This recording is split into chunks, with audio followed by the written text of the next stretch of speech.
Assalamualaikum warahmatullahi wabarakatuh. Sebelumnya, perkenalkan nama saya Nadia Fitria Namcika dengan NIP 33246236. Di sini saya akan menjelaskan hasil praktikum 9, yaitu tentang Python for Relational Database. Di mana dalam praktikum ini kita disuruh untuk membuat kode dengan SQLite database, di mana database-nya nanti dibuat minimal itu 2 tabel yang saling berkaitan atau relasi. Nah, di sini saya membuat kode praktikum 9. Pertama, saya mengimpor modul SQLite 3 untuk mengelola database SQLite. Di sini kodenya import SQLite 3. Kemudian saya membuka koneksi database, di mana saya menyimpannya ke dalam variabel const. Nah, SQLite3.connect dalam kurung start.db ini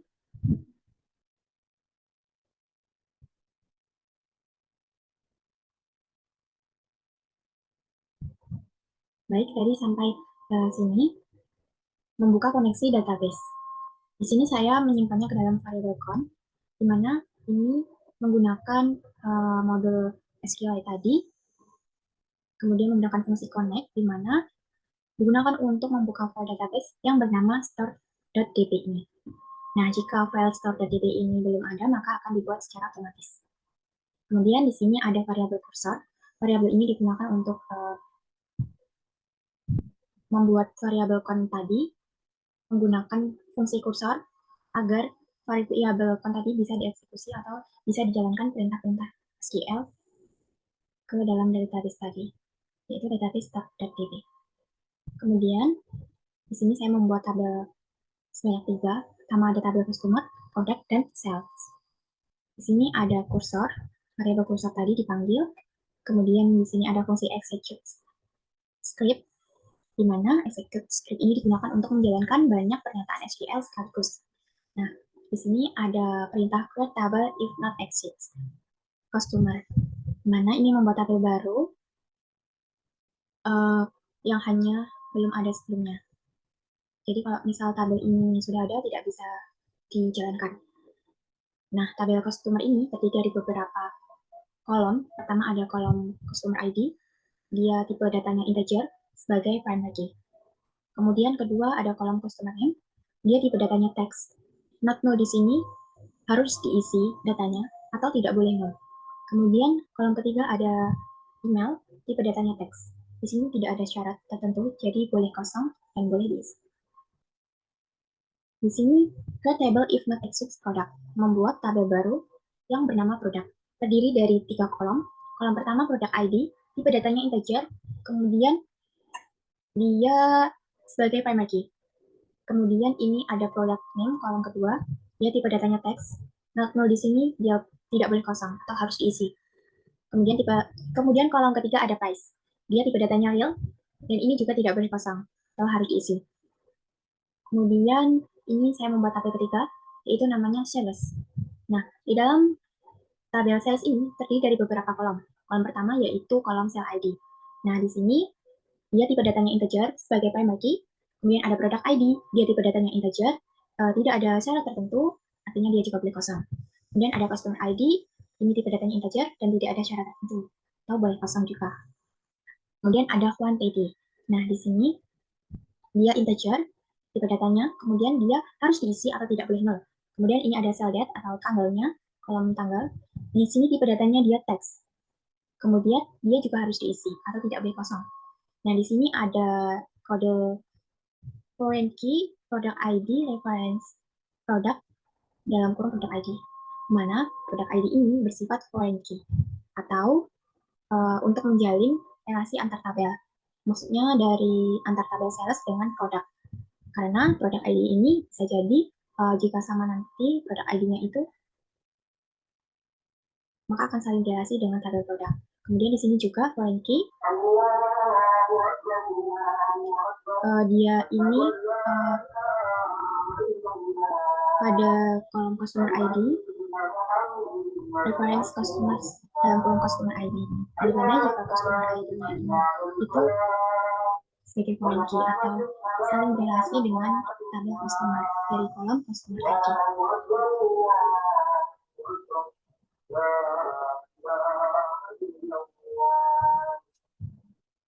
Nah, kemudian di sini saya membuat data untuk dimasukkan ke dalam tabel-tabel uh, ketiga tabel tadi. Yang pertama saya membuat data yang saya namai variabel yaitu customer data. Di sini merupakan list yang berisi tabel ini karena tandanya kurung. Di sini merupakan data pelanggan berisi customer ID. Ini tiga-tiga ini customer ID, kemudian customer name-nya ini datanya kadek, kemudian email di sini kadek.gmail.com. Kemudian data ketiga ini saya namai dengan variabel produk data. Terdiri dari merupakan data produk terdiri dari produk ID, product name, dan price. Kemudian di sini variabel sales data merupakan list yang berisi tabel untuk data penjualan. Nah, di sini dia ini sel ID, kemudian produk ID, customer ID, jumlahnya, kemudian date-nya, sel date-nya. Nah, kemudian saya menyisipkan data-data tadi ke dalam tabel. Di sini ada cursor, exit to many, insert into customer values. Tanda tanyanya 3, kemudian customer data. Nah, maksudnya kode ini itu menambahkan data ke dalam tabel customer, di mana tanda tanya ini merupakan placeholder untuk parameter yang akan diganti dengan nilai-nilai ke dalam tabel tadi. Nah, di mana datanya ini diperoleh dari customer data. Ini. Nah, jadi tanda tanya 3 ini akan diganti dengan ini, customer ID-nya, kemudian customer name, dan email-nya. Kemudian pada ini yang kedua, ini cursor exit to many. Oh ya, exit to many tadi digunakan untuk memasukkan beberapa baris data sekaligus. Ini di sini juga sama perintahnya, into product values, di mana tanda tanyanya ada 3. Kemudian ini produk data. Nah, ini menambahkan data ke dalam tabel produk, di mana peroleh datanya dari produk data ini. Ini produk ID-nya, kemudian produk name, dan price-nya. Kemudian ini ada yang ketiga, yaitu cursor exit to many, insert into sales values. Tanda tanyanya ada 5, kemudian dia dari sales data. Yaitu menambahkan data ke dalam tabel sales, di mana dari value-value ini, yaitu ID penjualan, ID produk, ID pelanggan, jumlah dan tanggal. Kemudian diperoleh dari sales data. Nah, setelah itu menampilkan data penjualan gabungan dari ketiga tabel. Di sini saya menjalankan cursor execute.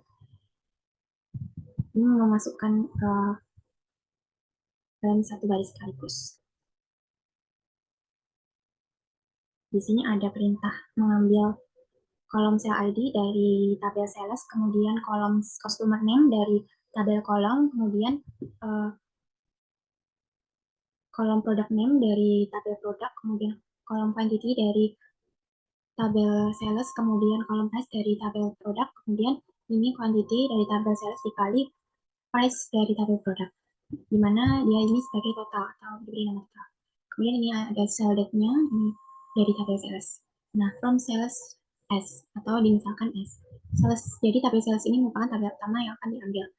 Kemudian melakukan gabungan atau join, menggabungkan tabel sales dengan customer atau alias C, mana menyamakan customer ID dari tabel sales dengan customer ID dari tabel customer. Kemudian ini juga melakukan join, di mana join ini digunakan untuk menggabungkan tabel sales dengan tabel produk, di mana menyamakan produk ID-nya dari tabel sales dengan produk ID-nya dari tabel produk. Nah, di sini ada perulangan atau looping menggunakan for untuk membaca setiap baris dari hasil query. Di sini yang diambil itu sel ID, kemudian customer, produk, PTY, price, total, date. In cursor fetch-call. Nah, dia cursor.fetch-call ini digunakan untuk mengambil semua baris hasil dari query SQL yang sebelumnya dijalankan. Nah, nanti hasilnya dia berupa daftar list dari tabel. Nah, kemudian ini print cell ID dimasukkan dari tab ini, kemudian nama customer, ini dari customer, kemudian nama produk dari produk, jumlahnya dari ITY, kemudian harga dari price, total dari total, kemudian tanggal dari date. Akan menampilkan hasil query dalam format yang struktur. Kemudian dia ini akan bagian sini melakukan pengulangan atau looping setiap tabelnya, yaitu tabel customer, product, dan sales. Nah, di sini nanti akan muncul satu per satu, akan dilakukan satu per satu looping atau perulangan di setiap tabelnya. Di sini ada kursor execute, pragma, tabel, underscore info, tabel. Nah, di sini maksudnya ini pragma tabel info ini digunakan untuk melihat informasi kolom tabel seperti nama, tipe data, dan apakah kolom itu sebagai primary key. Kemudian di sini juga ada perulangan lagi, di mana perulangan ini akan mengambil setiap kolomnya.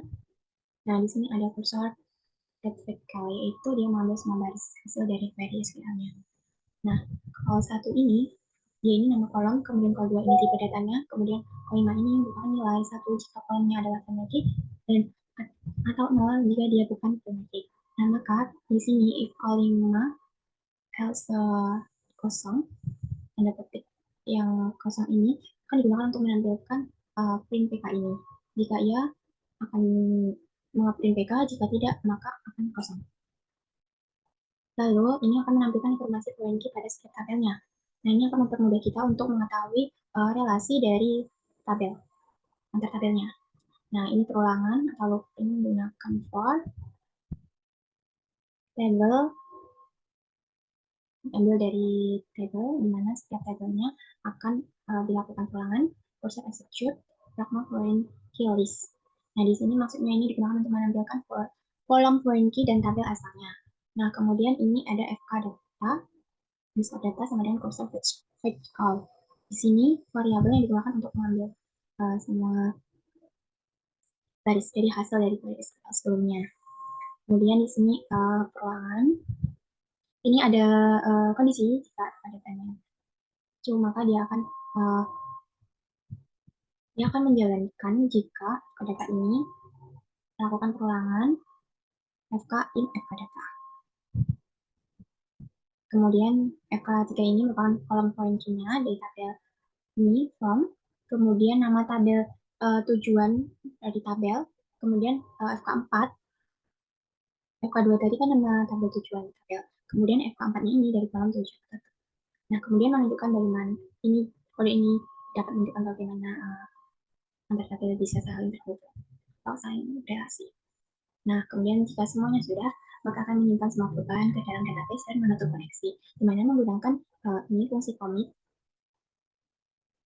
dia akan menyimpan perubahan secara permanen ke dalam database. Nah, fungsi close ini digunakan untuk menutup koneksi dan membebaskan sumber daya. Nah, hasil outputnya akan seperti ini, di mana dia akan mengeprint atau menghasilkan hasil dari iterasi atau looping tadi, data penjualan. Mulai dari, karena tadi fetch call, maka dia akan mengambil semuanya. Mulai dari sel ID 1 sampai 5, seperti ini tampilannya menampilkan sel ID, nama customer, nama produk, jumlah, harga, total, dan tanggal. Kemudian di sini merupakan hasil dari iterasi skema tabel customer. Nah, di sini TQLS, di mana customer ID ini benar, tipe datanya integer, kemudian dia sebagai primary key, kemudian customer name, dia tipe datanya teks, kemudian ada kolom email, dia tipe datanya teks. Nah, ini skema pada tabel produk. Hasil iterasi kedua, di mana produk ID, ini tipe datanya integer, dia sebagai primary key, kemudian product name, dia tipe datanya teks, kemudian price, ini tipe datanya real. Kemudian ini iterasi dari tabel ketiga, yaitu skema tabel sales, mana sel ID ini tipe datanya integer, dia sebagai primary key, kemudian produk ID-nya dia itu tipe datanya integer, kemudian customer ID tipe datanya integer, quantity tipe datanya integer, dan sel date dia tipe datanya text. Nah, ini informasi terkait foreign key, di mana foreign keys pada tabel sales, karena yang mengandung foreign key in tabel sales, nah, di mana yang mengandung foreign key ini customer ID, yang diperoleh dari tabel customer, dari kolom customer ID. Kemudian ada kolom product ID, dia dari tabel produk, ya dengan tabel produk, dan tipe dari tabel produk ID-nya, tabel produk. Mungkin cukup sekian hasil penjelasan kode yang telah saya buat. Bila ada kurang lebihnya saya mohon maaf. Assalamualaikum warahmatullahi wabarakatuh.